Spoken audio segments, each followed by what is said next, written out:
On the cobblestone streets of the French Quarter in New Orleans, where history lingers in the air and jazz drifts from ornate wrought-iron balconies, a sudden spring rain began to fall. Caught in the downpour, Ethan Caldwell, a young and wealthy entrepreneur from Houston, hurried through the streets searching for shelter. He rarely stopped at small cafes along the road. But today, an invisible pull drew him toward the brown wooden door of Riverbend Café. He didn't know yet that this random decision would alter the entire course of his life, opening the door to a love he would one day both cherish and pay for dearly. This wasn't just a pause in the rain. It was the beginning of a sweet tragedy where fate, love, and betrayal would intertwine into a story no one could predict the ending of. The tiny bell above the door chimed as Ethan stepped inside, brushing rain off his expensive gray suit. The cafe glowed warmly in soft amber light, the scent of cinnamon and caramel floating gently in the air. Behind the counter stood a girl with long black hair and graceful hands, humming to an old jazz tune playing from a vintage radio. Lila Moreno, a Latina girl with a quiet presence, looked up, her eyes meeting his. She smiled, not the practiced kind, not the forced kind, just a genuine, effortless welcome. "Hi there. What can I get you today?" Her voice was warm, like honey, a stark contrast to the rehearsed pleasantries Ethan was used to in the elite circles he moved through. For a brief moment, Ethan was disarmed like a teenager again. Just coffee." "Black," he stammered. Lila laughed, a clear, ringing sound that made the room feel slightly brighter. "We have 17 types of coffee here. How about I pick for you?" A little surprise never hurt anyone. Ethan, a man who controlled everything, from numbers in a contract to his dinner menu, nodded. "Give me the surprise." A few minutes later, she placed a cup before him, a cinnamon caramel latte she had created herself, called Morning Magic. The first sip made Ethan nearly close his eyes. Warm, complex, unexpectedly soothing, like tasting peace itself. "Well?"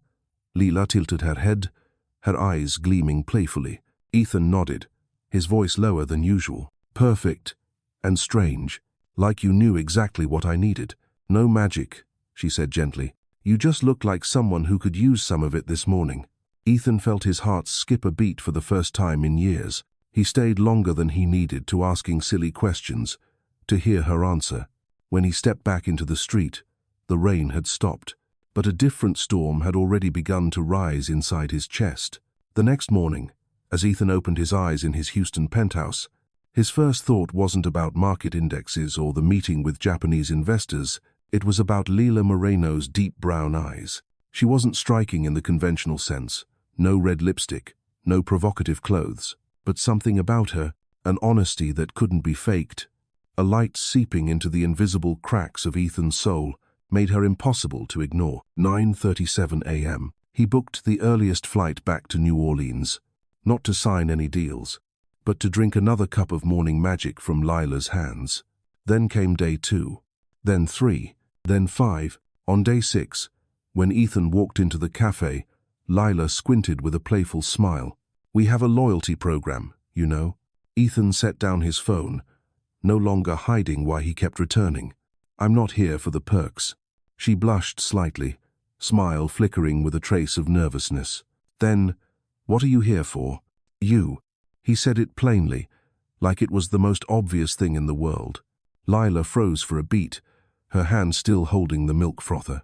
They started talking more every day, no longer about the weather or coffee beans. Lila told him about her childhood in a family of immigrants in Corpus Christi, Texas. Her mother, a seamstress. Her father, a long-haul truck driver. She talked about trying to become a grade school teacher, studying part-time at night, and sending almost all her wages to support her younger brother in college in San Antonio.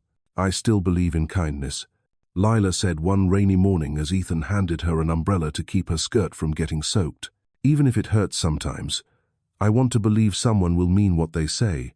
Ethan was quiet for a long while before replying, "I've been surrounded by so much flattery and pretense that I've forgotten how to recognize what's real." She looked at him not with pity, but with a kind of pure empathy. "At least right now, you're being real, aren't you?" He nodded.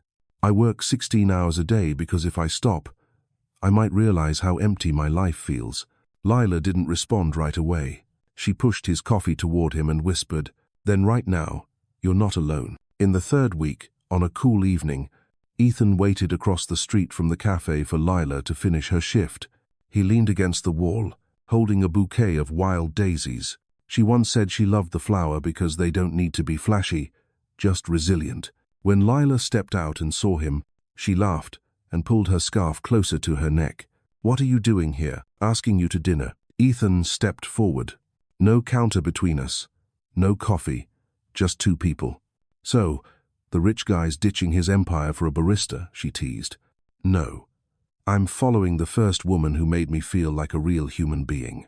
They walked to a small Italian restaurant in Faubourg Marigny, where the lighting was dim and the music soft. Lila ordered lasagna and ate it like a ritual. Ethan watched her, feeling the invisible weight on his shoulders begin to lift. "You know," she said, placing her fork down, "most people eat like they're racing, but someone made this dish with their heart. Let's respect that." Ethan leaned back, eyes lingering on her peaceful face. "I've never thought about anything that way before." Lila tilted her head. "Well, maybe tonight is your first time." After dinner, they walked the cobblestone streets, lamplight spilling softly across the stones. Lila stopped at the entrance of her apartment, on the second floor of an old brick building. "Thanks for tonight. I didn't think it would feel this easy." Ethan stood closer, heart pounding faster than it had in years. "I have to say something." "What?" "I've never met anyone like you. You make me want to be a better man." Lila looked up at him, eyes steady. "You already are, Ethan. You just haven't learned to believe it yet."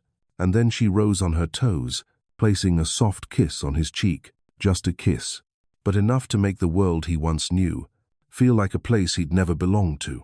Autumn winds swept through New Orleans, bringing a crisp chill and the soft rustling of leaves across the time-worn cobblestone streets. At Jackson Square, where street artists sketched portraits beneath golden, flickering lights, Ethan Caldwell sat on a weathered bench beside Lila Moreno, hand in hand, silent, as if the entire world had stopped spinning for just a moment. It had been nearly 3 months since the day he walked into Riverbend Café. 3 months of warm coffee mornings, long walks along the Mississippi River, and midnight talks about dreams, fears, and the wounds that hadn't yet healed. Ethan had once been a lonely man standing at the summit of the business world, looking down and seeing nothing but profit margins. Sitting beside a woman with a gentle smile, he saw perhaps for the first time himself, not through a mirror, but through the eyes of someone who saw beyond his wealth, into what he never thought was worthy.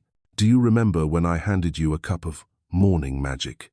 Lila tilted her head, her black hair falling across her cheek. The warm light from the cathedral behind her reflected in her deep brown eyes.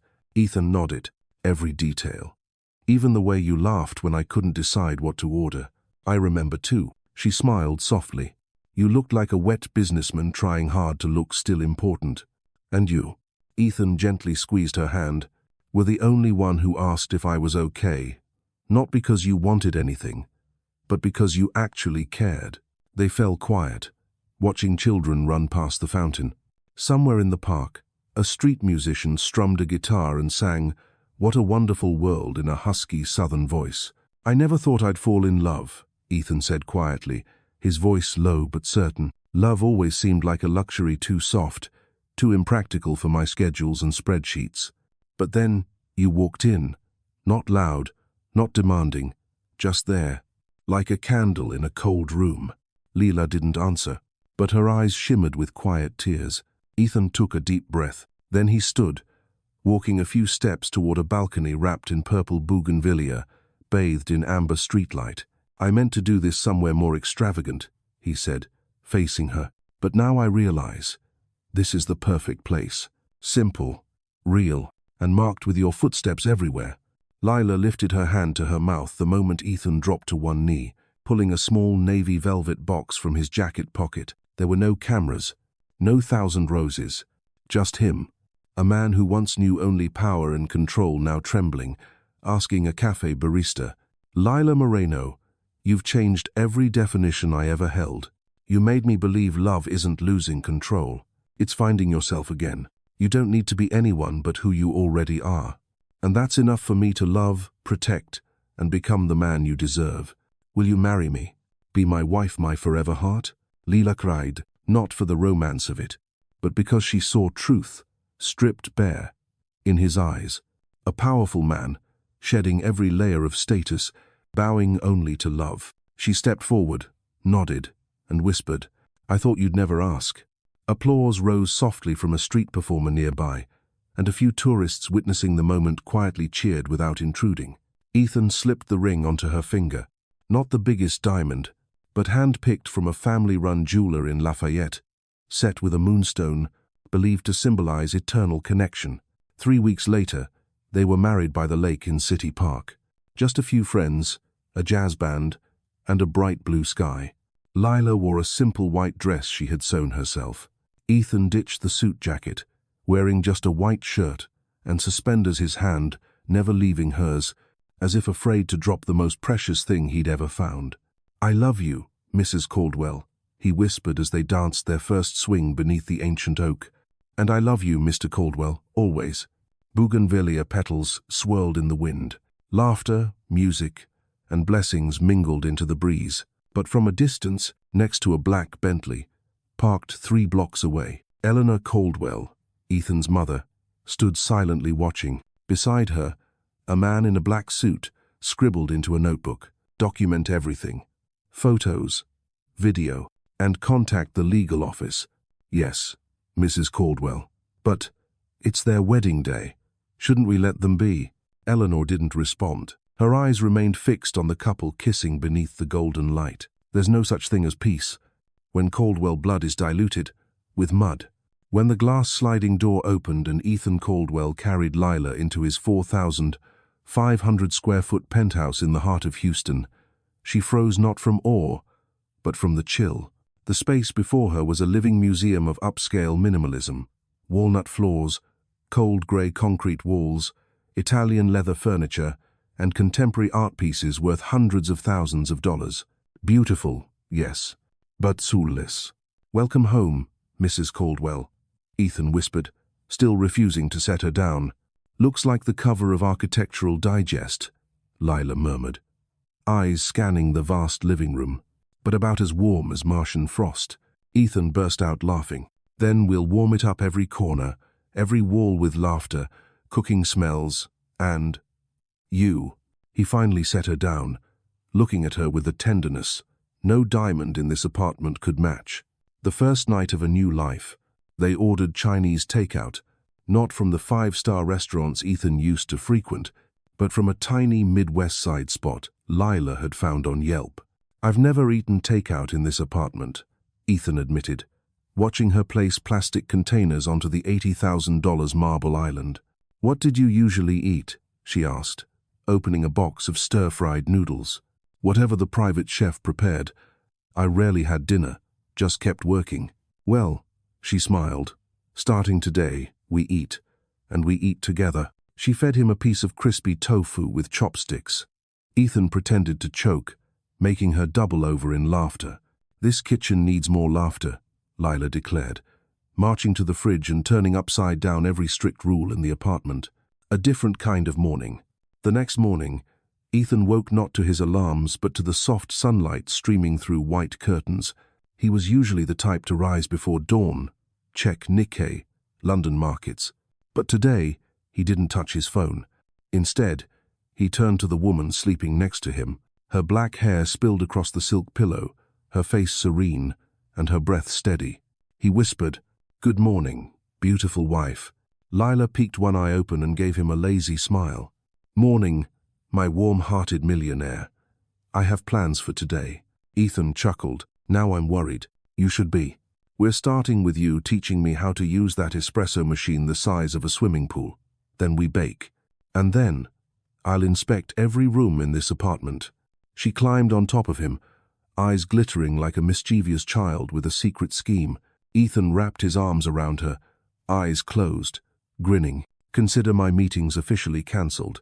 Transforming every habit. Over the following days, the penthouse began to feel like a home.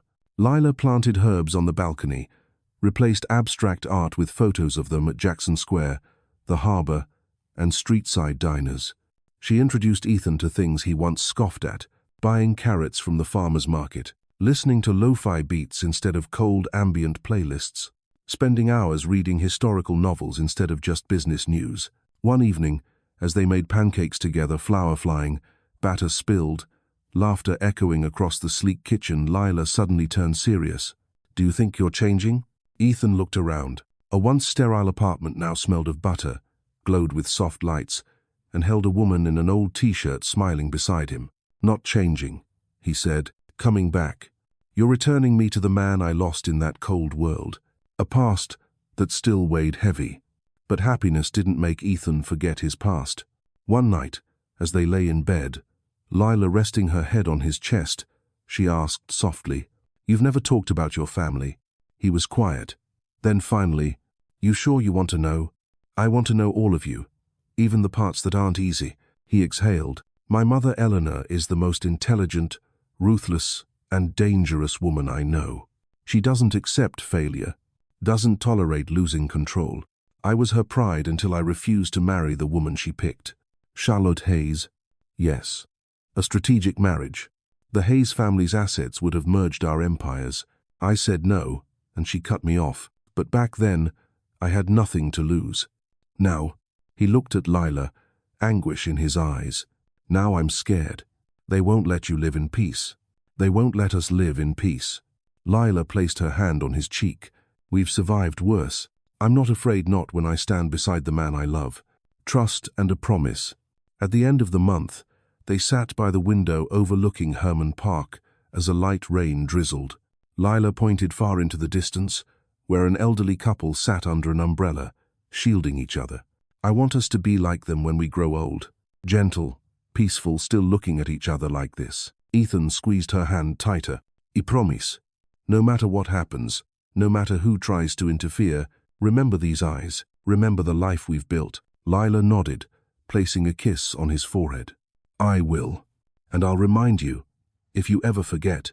But unknown to them, in the shadows of Houston's elite circles, Eleanor Caldwell was already reactivating old networks, calling the sharpest lawyers, hiring ex-CIA private investigators to prepare for what she called restoring Caldwell honor by eliminating the dilution. The first wind of January swept over the hills of the Smoky Mountains, carrying a chill sharp as a blade, but in Ethan's heart burned only a searing excitement as the helicopter skimmed the forest canopy, heading toward the valley where the Caldwell castle nestled among thick pine trees. Lila nearly held her breath as the ancient granite structure emerged beneath the silver-gray sky. It wasn't a modern mansion imitating classic charm.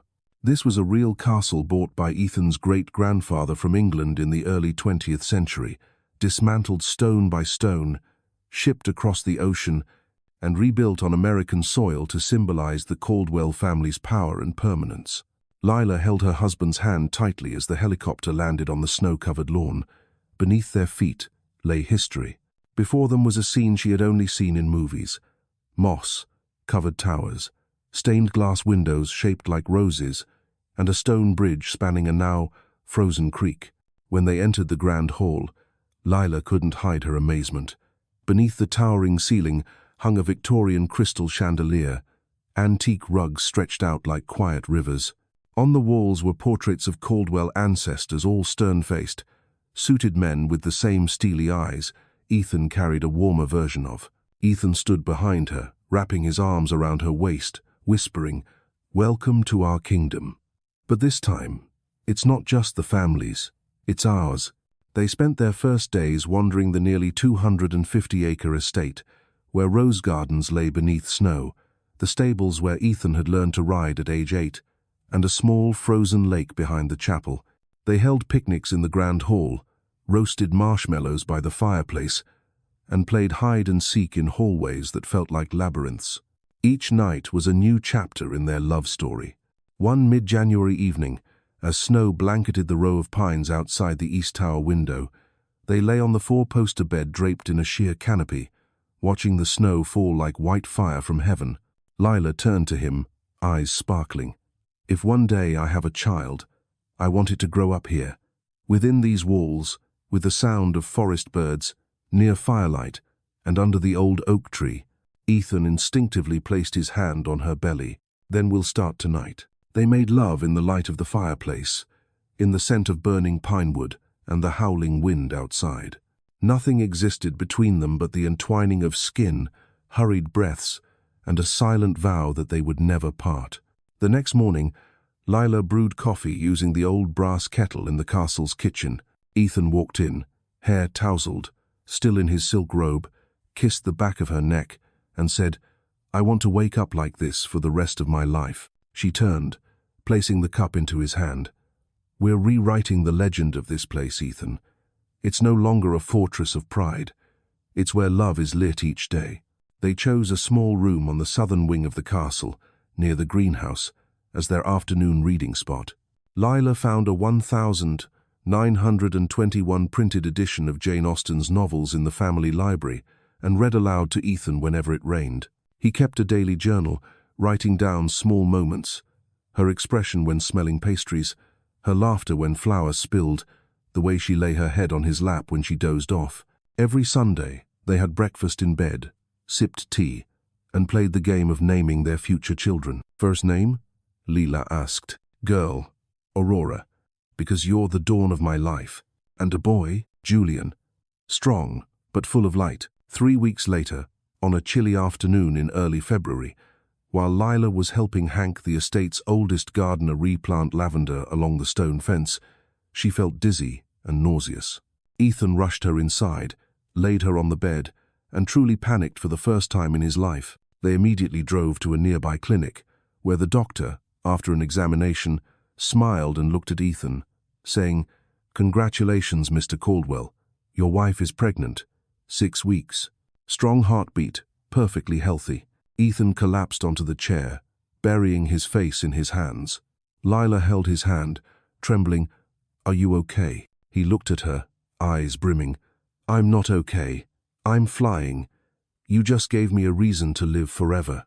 That night, they sat by the window of the tallest tower, watching the full moon bathe the forest, placing their hands on Lila's belly. A tiny life was forming, born not just from bodies, but from everything deepest, truest, and most sacred between two people. "I'll tell our child about this place," Ethan whispered. "About its mother, the woman who taught a man who used to live like a ghost how to love, cry, and pray." Lila nodded. "And I'll tell our child about its father, the man who chose love over legacy, who cast aside the world to choose me." The room fell silent for a moment. Outside, the snow kept falling. Lila whispered, "I never believed in fairy tales until I walked into this castle with you." Ethan kissed her forehead. "Fairy tales don't need magic or fairies. Just you." The next day, Lila began painting the first murals for the small room on the 3rd floor, the nursery they had planned. They chose soft cream tones, illustrations of foxes, pandas, and a sunrise over the mountain ridge. Ethan painted beside her, splattered in green paint, but didn't care. He only cared about her laughter as she looked at his messy face. And a child was conceived in this place, amidst Tennessee's snow-covered mountains, not just from the union of flesh, but from all that was most intimate, honest, and sacred between them.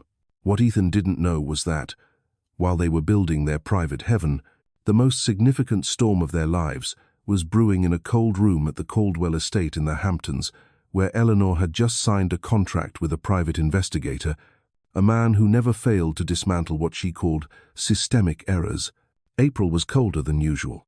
The Atlantic winds swept across the eastern coast of Long Island, carrying with them a scent of something ominous. Lila Moreno, now in her 3rd month of pregnancy, sat by the black-armored Range Rover SUV window, watching the roadside trees sway in the wind, her heart uneasy. Ethan held her hand from the seat beside her, gently squeezing it, as if to say, "I'm here, don't be afraid." But he wasn't sure how to prepare for returning to the Caldwell estate in the Hamptons, the domain where his mother, Eleanor Caldwell, had reigned like a crownless queen for over 4 decades. The black iron gate, adorned with the Caldwell eagle emblem, opened slowly. 2 rows of guards in black suits stood at attention. The car rolled down a white gravel path leading to a 3-story Georgian-style mansion with towering white stone columns and silver-grey tiled roofs. Everywhere bore the marks of power: Greek marble statues, hand-trimmed gardens, and surveillance cameras cleverly hidden in bronze sculptures. When she exited the car, Lila felt a chill, not from the sea breeze. Sabrina Caldwell, Ethan's sister, stood at the top of the stone steps, arms crossed, her gaze scanning Lila from head to toe like a contemptuous X-ray. "Well, Cinderella has finally arrived at the estate. Didn't get lost in the soup kitchen, I hope?" Lila smiled a calm, unshaken smile. "No. I found the living room where real people live." Ethan glanced at Sabrina, tightened his grip on Lila's hand, and led her into the grand foyer. Eleanor Caldwell sat in an armchair in the main living room, where sunlight filtered through sheer silk curtains and fell on her perfectly styled silver hair. She wore a charcoal Chanel suit, a pearl peacock brooch at the collar, and held a cup of Earl Grey tea. When she saw Lila, she did not stand up, only spoke in a calm voice. "So, I finally meet the woman who made my son give up the company and his future." Lila stepped forward, unflinching, standing face to face with her. "Your son didn't give up anything. He chose a different future, where love doesn't require pedigree approval." Ethan gently squeezed Lila's shoulder, as if to say, "Thank you, but don't fight alone." Eleanor smirked and turned to Ethan. "And the rumors about the baby. How many weeks? 6, 8, 12? Ethan replied, eyes fixed on her. Eleanor nodded slightly. "Long enough to cause scandal, not long enough to protect." She placed the teacup down, stood up, and slowly walked toward them. "Do you plan to go public with this? To the press, the shareholders, the board of directors?" "I plan to introduce my wife and child as something to be proud of, not something to hide." Sabrina laughed. "Oh boy, are you trying to turn the Caldwell legacy into a middle-class sitcom?" Ethan turned to her, his gaze ice-cold. "No, I'm just trying to give it a heart." That night's dinner was a carefully staged play. A 20-seat dining table, decorated with white candles and baccarat crystal glasses, hosted just 4 main characters: Ethan, Lila, Eleanor, and Sabrina. But there was a 5th guest, Charlotte Hayes, only daughter of airline tycoon George Hayes. The once ideal wife candidate Eleanor had arranged for Ethan 3 years ago, now reappearing, as if to resurrect an old fantasy Mrs. Caldwell couldn't let go. Charlotte entered in a pale pink Dior dress, kissed Eleanor and Sabrina like family, then turned to Ethan. "What a surprise to see you again under these circumstances." Ethan gave a slight smile. "I'm not surprised to see you. This house has always had a knack for strange arrangements." Lila sat silently, expressionless, but her eyes didn't waver. Throughout dinner, Eleanor kept bringing up Caldwell traditions: strategic marriages, pure bloodlines, and Ivy League institutions, which every descendant was expected to attend. Then she turned to Lila. "And where did you study again?" "I heard it was a community college in Texas." "I self-studied and worked part-time," Lila replied. "And I taught immigrant children English at night." Charlotte raised an eyebrow, as if hearing a fable. "How touching. Sounds like a Sundance indie film." Eleanor followed. "And your family? Your father was a truck driver, wasn't he?" "I remember reviewing the file." "Yes," Lila smiled. "And he drove that truck for 26 accident-free years to raise 4 children through school. He deserves to be remembered more than some CEOs who bankrupted their companies in 2 terms." The air thickened like molten glue. Ethan tapped his spoon against the plate, looked at his mother. "If this dinner was a test, you failed it." Eleanor didn't look at him. She only looked at Lila and spoke slowly. "You may have my son's heart, but you will never have the Caldwell name." That night, Lila and Ethan sat by the fireplace in long silence in the upstairs sitting room. "I'm scared," Lila whispered. "Not because I'm weak, but because I'm pregnant. And I know they'll do anything to take this from me." Ethan squeezed her hand, his eyes burning. "No one will take anything from us. I'm the one standing between you and everything else." Lila nodded, placing her hand on her belly. "Then keep your word. Not just to me, but to this child." Ethan placed his hand over hers, his voice trembling. "I swear, even if I must stand against the world, I will protect you and our child." Downstairs, Eleanor picked up the antique landline and spoke into the receiver. "Begin. Every detail, every movement, every financial history, every legal vulnerability. I want it all. If she has a crack, we split it open. If not, we create one. The man on the other end replied in a calm, low voice. What tools do you authorize? No limits. Since that bleak evening in the Hamptons, Ethan and Lila returned to Houston with a small but persistent fracture in their souls. It wasn't a crack between the two of them, but between them and the world. A world where wealth, prestige, and bloodline were weighed on a scale against things that seemed immeasurable: love, trust, and an unborn life. Ethan didn't say much after that trip, but his actions became clearer and more resolute. He severed ties with Sabrina, declined all invitations from his mother, and transferred full authority over his personal trust to a private attorney, someone he knew would remain loyal to Lila and the baby should anything happen to him. Lila felt it all. Though unspoken, she knew Ethan was preparing for something bigger, a battle he knew he might not win, but one he would fight regardless, for his little family. At 5 months pregnant, Lila's belly was now visible. She was still beautiful in a ripened, gentle way, her eyes bright, her smile warm, and her gait slow, as if she were carrying an entire fragile world. Ethan would sit by her belly every night, whispering to the child as if it were the holiest ritual he had ever performed. "You are everything to us," he would say, "and no matter what anyone thinks, no matter how heavy the Caldwell name may be, you are still the greatest gift life has ever given us." One day, while Lila was choosing the final paint color for the nursery, she picked ash gray with little star patterns, and the housekeeper handed her an envelope. No sender name, no postal stamp.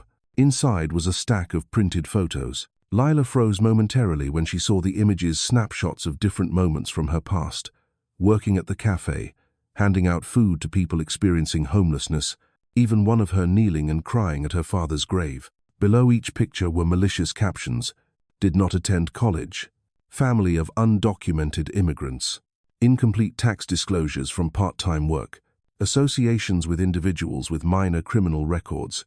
Attached was a handwritten letter, unsigned: "You think you can enter our world without leaving a stain? Best to step back. Your child deserves to grow up without the inherited disgrace of a so-called angel."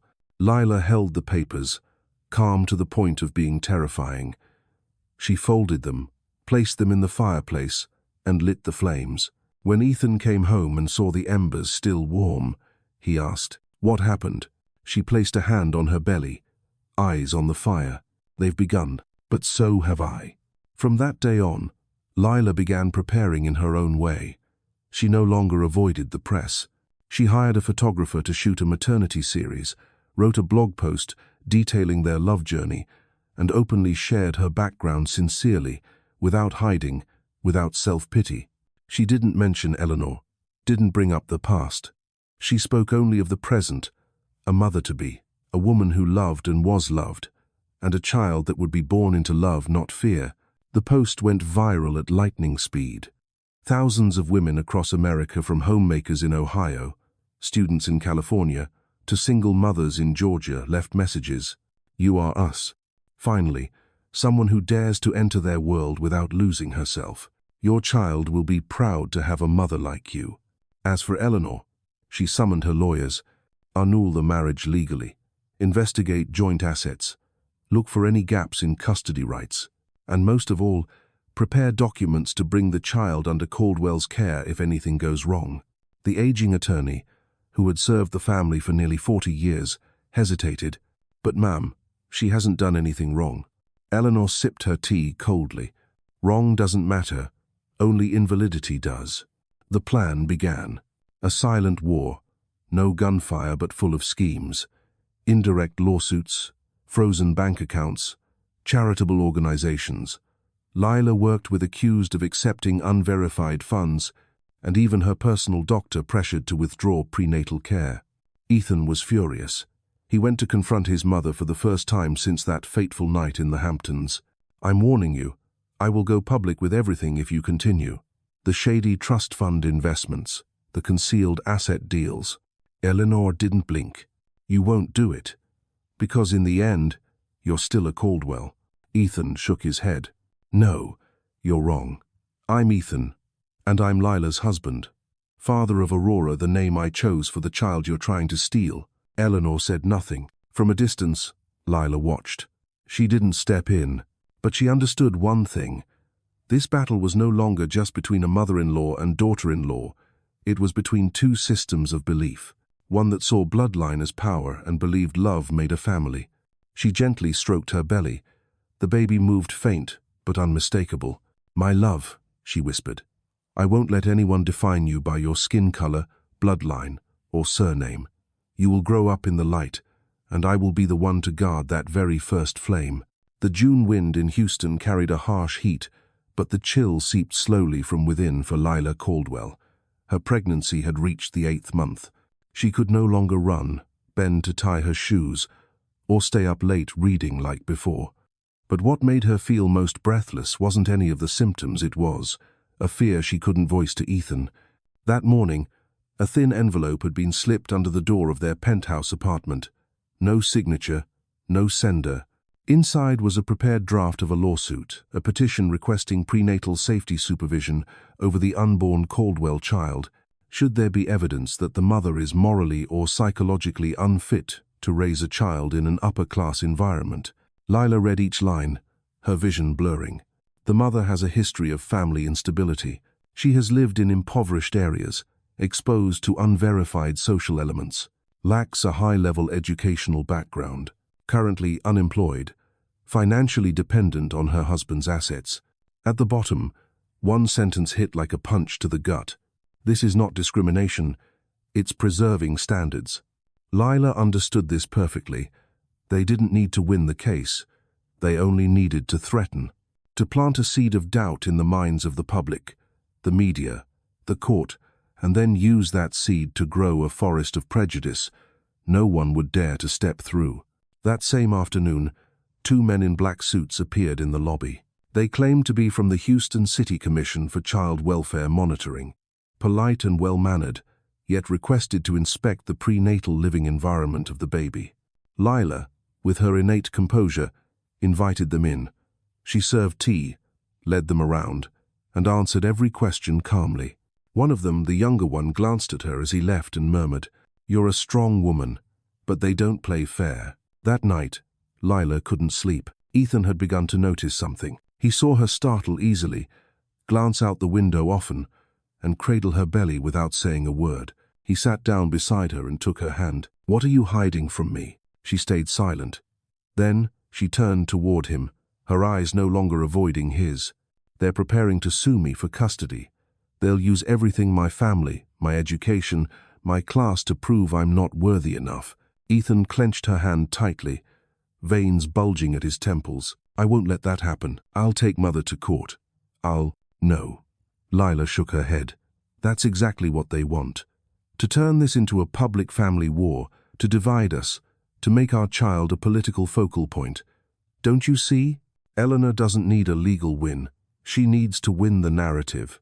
Ethan looked at her, eyes blazing. "Then what do you want to do? Surrender?" "No." Lila stood up, her hand resting on her belly. "I want to retreat, to protect, not out of fear, but out of wisdom, for the baby." Ethan was stunned. "You want to leave me? We won't break up." She tried to keep her voice steady. "We'll split paths. I'll go back to New Orleans, lie low, give birth in peace. Wait until our child is strong. Wait until they can't touch me without harming themselves." Ethan stood still, as if torn in half. "I can't bear being apart from you. I gave up everything to live like this with you. You know that." Lila wrapped her arms around him. "And that's exactly why. I can't let them destroy you." 3 days later, there was no press release. No paparazzi tipped off, no press conference or scandalous headlines on financial news sites. Only a small moving truck, a familiar driver of Lila's, and a silent goodbye. Ethan stood on the top floor of the building, looking down at her figure stepping into the vehicle, her hand still resting on her belly, waving not with despair, but with determination. He wanted to run down, to stop her. But he knew, sometimes, love doesn't mean holding on, but knowing when to let the one you love go so they can be safe.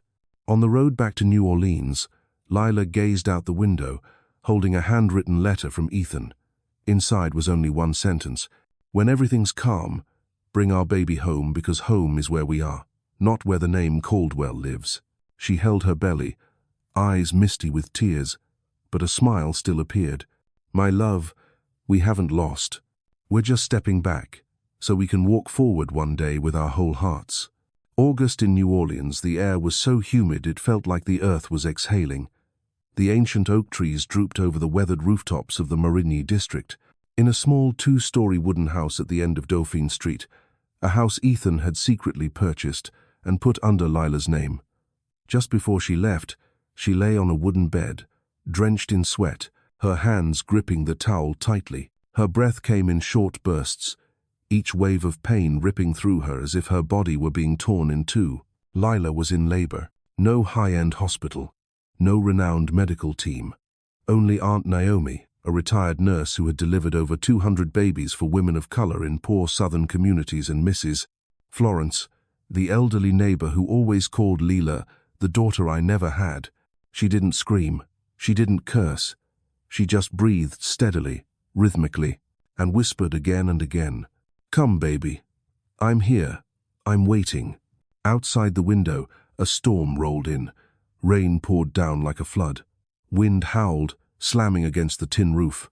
But inside the room, the warm yellow light glowed. Aunt Naomi wiped Lila's forehead and said softly, "You're the bravest mother I've ever seen." Lila gave a weak smile. Not brave, just stubborn. This baby is everything. The final contraction hit like a tsunami. Lila clenched her teeth, gripping the bed frame, and then a cry sliced through the air. Clear, alive. "It's a girl," Aunt Naomi exclaimed. Healthy, eyes wide open, bright as the moon. Lila burst into tears, her hands trembling as she held her child.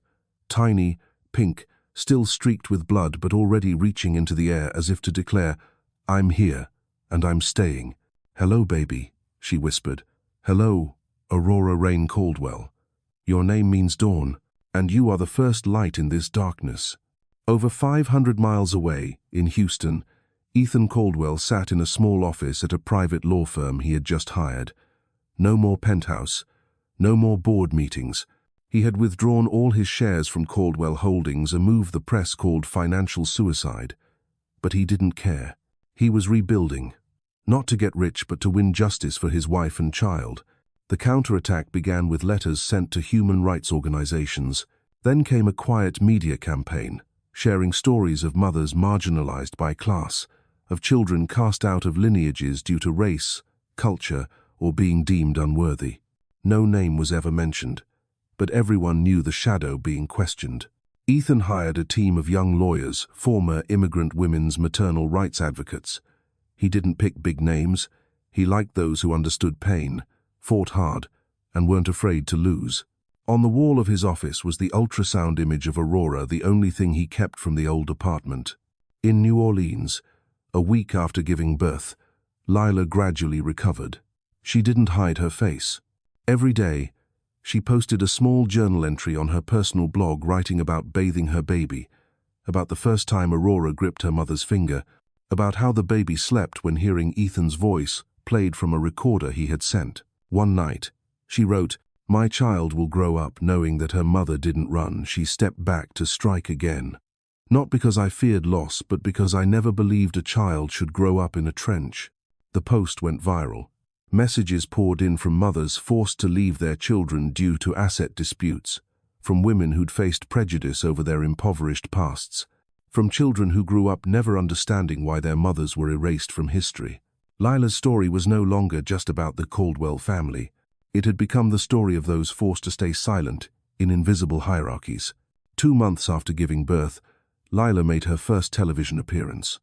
She wore a simple white dress, cradling her daughter in her arms, sitting across from a seasoned PBS journalist. The interviewer asked, "Do you think you can enter a family like the Caldwells?" Lila smiled. "I didn't enter. I was chosen. By a man who saw in me what his family never wanted to acknowledge, that a person's worth doesn't lie in bloodlines or degrees, but in how they love and live. What do you want for your child? I want her to grow up knowing her mother wasn't a princess. Her mother was a barista, a night student, a woman who cried from humiliation. But her mother never bowed, and because of that, my daughter never has to fear anyone. In Houston, Eleanor Caldwell watched the interview in silence. No one knew what she was thinking, but as she turned off the screen, she looked at Sabrina and said, "She didn't break." Sabrina frowned. "We can still get the child back." Eleanor was quiet for a moment, then said, "What for? That child bears the Caldwell blood. But it no longer belongs to this world." That night, Ethan received an email. "That woman has won, not through lawsuits, but through kindness, by refusing to play our game." No signature, but he knew who sent it. He FaceTimed Lila. Her face lit up the screen, tired, but radiant. Aurora was asleep on her chest, breathing steadily. "What have you done so far?" she asked. "Nothing," Ethan smiled. "But you've done everything. When will you come home?" "As soon as you say the word." Lila looked at her daughter, then into her husband's eyes. "Tomorrow. I don't have to hide anymore." Ethan nodded, tears streaming down. "Then tomorrow is the first day of our new life." The Bayou Bend Collection Art Center in Houston, a historic space nestled among ancient oak trees, shimmered under the autumn sunlight. White chairs lined both sides of a red carpet stretched across the stone-paved courtyard. Arches of lavender and jasmine, Lila's favorite flowers, adorned the small altar at the front. No one ever imagined that a place once used to showcase the art of Texas high society would host a ceremony to reaffirm a marriage and declare a family something seemingly ordinary, yet revolutionary for the three names it honored: Ethan, Lila, and Aurora Caldwell. There were no swarming reporters, no pre-released press statements. But the ceremony was live-streamed on 3 social media platforms, a silent declaration: "We are not hiding. We are not reacting. We are writing our own presence." Lila walked onto the altar in a simple white dress, hair in a high bun, holding Aurora, their 4-month-old baby girl, dressed in ivory lace, wearing a tiny floral crown. Applause rose around them, but there were no camera flashes, only admiring eyes and quiet tears. Ethan stood waiting. He wasn't in a tuxedo, just a white shirt, a deep navy silk jacket, and the same old wedding ring on his finger, the one Lila had once removed when she left, now slipped back on, as if their story had returned to its beginning, but on a new page. The officiant was Reverend Miriam Lawson, a black woman who once led the family reform movement in Atlanta. Her voice rang out like a bell through a changing Houston. "We gather here today not to certify a wedding," she said, "but to witness a family forged not by bloodline, but by choice, by struggle, and by a love that refused to bow before class, prejudice, or hate." The crowd fell silent. Ethan took Lila's hand. "I once wore the name Caldwell like armor," Ethan said. "Hard, cold, protective but isolating.